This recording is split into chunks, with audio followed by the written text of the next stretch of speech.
Derrière ce visage poupin, une tête très bien faite. À 9 ans, quand ses camarades jouent aux billes à la récré, Laurent Simons lui prépare un doctorat. Il a passé son bac l'an dernier.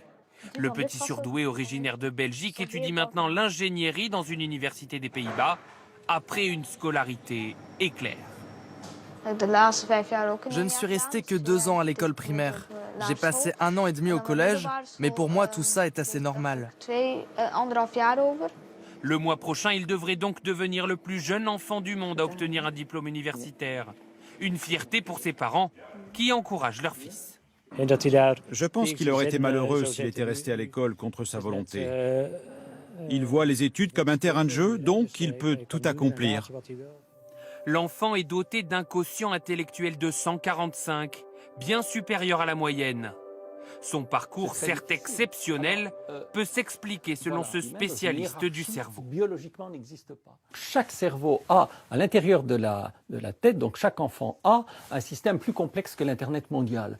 Et donc il y a une grande marge, une grande variabilité d'utilisation de son intelligence et de l'apprentissage. Et ce cas-là est exceptionnel. C'est comme si à un moment donné, toutes ces forces neuronales s'étaient combinées, je dirais, pour donner naissance à un rare phénomène. Quand il sera grand, Laurent veut développer des organes artificiels, notamment pour aider ses grands-parents, tous deux atteints de maladies cardiaques. En attendant, il confectionne des robots pour jouer au foot, comme les enfants de son âge.